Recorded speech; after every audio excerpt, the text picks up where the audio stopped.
This is Let's Talk Arts and Entertainment on WMAY. Now, a couple months ago, I talked with Brandon Austin, who wrote and starred in a new sitcom called Minimum Wage. And I am joined now with Brandon Austin. How are you doing, Brandon?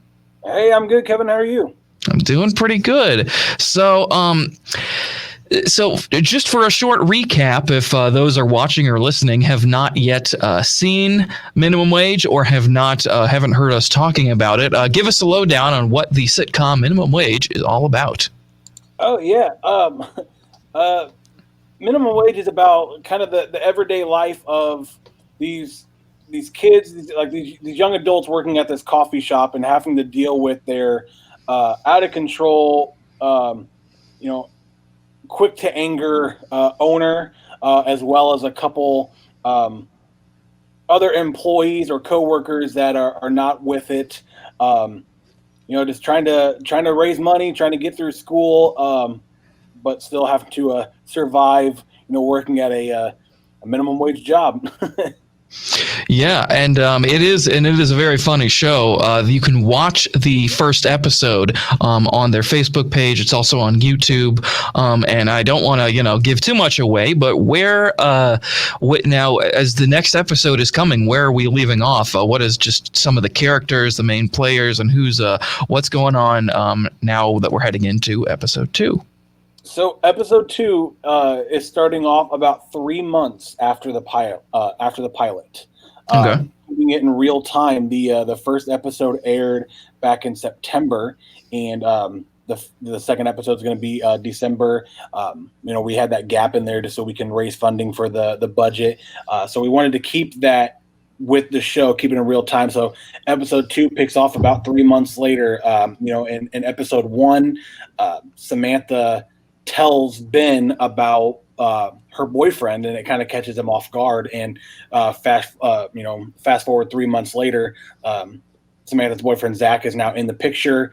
He and Ben are friends, and just going from there. All right. And so are we going to be seeing some new characters that may become main characters in the show? This is the Christmas episode. So this is around Christmas time. Is it also going to have anything with the pandemic, or is this takes place not during the pandemic? This is its own thing. This takes place in a pre-pandemic world.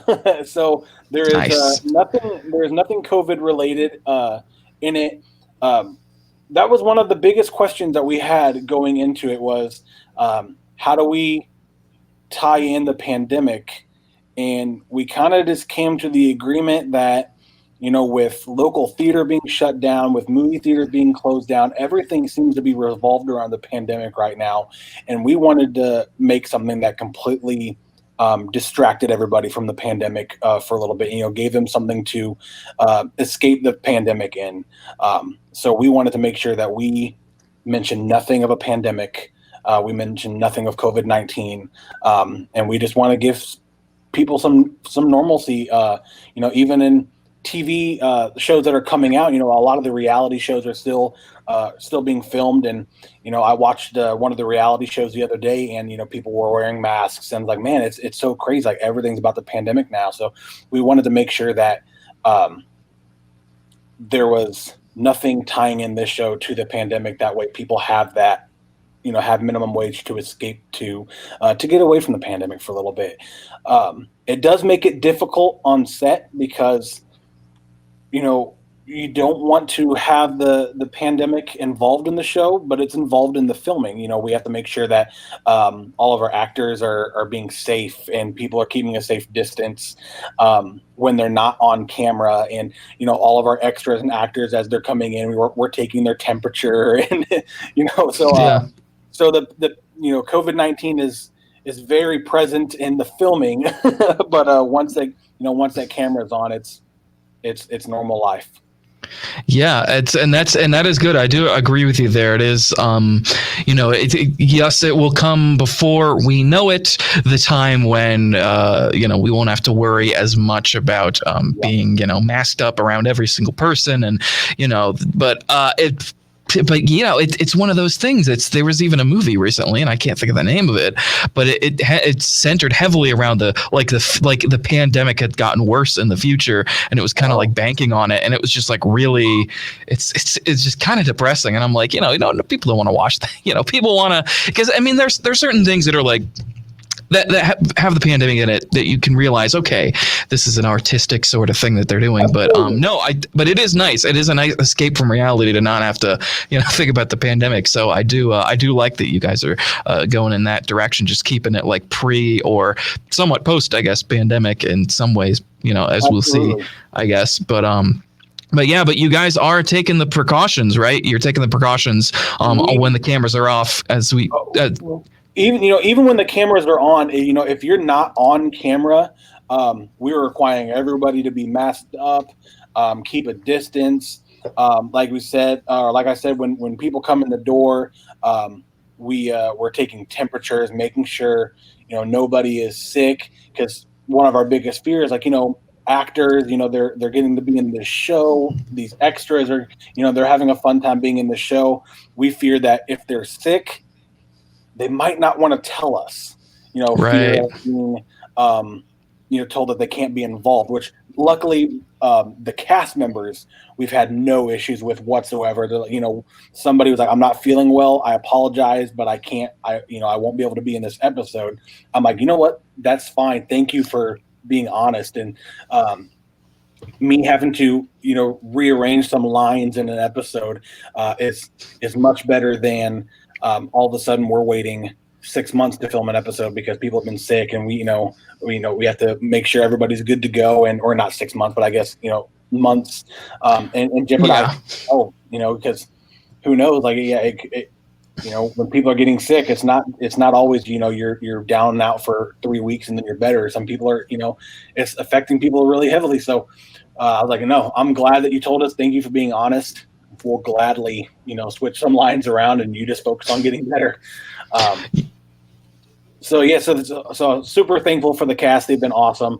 But yeah, just definitely making sure the extras as well, since a lot of the extras, they kind of just message the page, when we put out a casting call saying, hey, we're looking for people.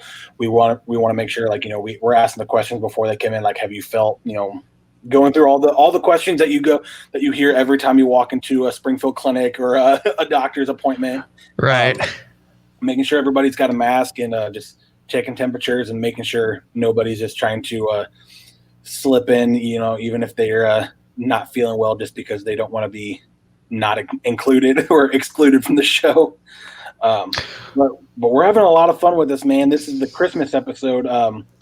So everybody, especially around Christmas time, we're looking forward to giving people something to get away from the pandemic, and just enjoy something. And Christmas time, I know my mom, she watches the same Christmas movies 48 times every Christmas. Oh my God. Yeah. So it was definitely nice to be able to give people something new to watch for Christmas time. I know, me being an Office fan, every year I go through and I watch every single Christmas episode of The Office. So this will be a thing. People can watch a Christmas episode of Minimum Wage. Good. Yeah, that'll be great. And you guys are having fun on set and masked up, of course. What's going on in this picture here that I got up on the screen? So the legendary Joe Crane joined us on set for episode 2. He is playing an interviewee. My character. Yes, Joe Crane is interviewing. Nice. Yeah, Joe's interviewing for a job at Temptations. Cool. This episode, you asked earlier about introducing new characters and possible, permanent characters. This episode, besides the Christmas party for Temptations, it deals a lot with my character holding open job interviews. So he can replace the person that he fired in episode 1. All these very unique and odd characters are coming in to be interviewed, and he's trying to find that one special person that's going to stick around. So we will have one returning and permanent character, from this episode, and you'll get to find out who that is, and during the interviews. Nice. So you guys are going to have to watch the episode to find out, and that episode is going to be coming out pretty soon, as you told me. Yeah, right now we're looking at December 28th, so just a few days after Christmas. Everybody's still in the Christmas mood. Nobody wants to go back to work yet, because I think Christmas is on a Saturday this year. I believe so. Yeah. So, or a Friday. I believe it's on a Friday. So that Monday is, we call it minimum wage. Yep, Mondays. Friday. All of our episodes will be coming out on Mondays, and nobody wants to go back to work. That's when Christmas is over. So that's our chance to hop in there and be like, it's not over. Here's an episode. Here's keep the spirits going. Nice, good. And if people want to support the show, there's many different ways to do it. But tell us a little bit about this Indiegogo campaign you guys have going on. I'm gonna put it up here for you guys.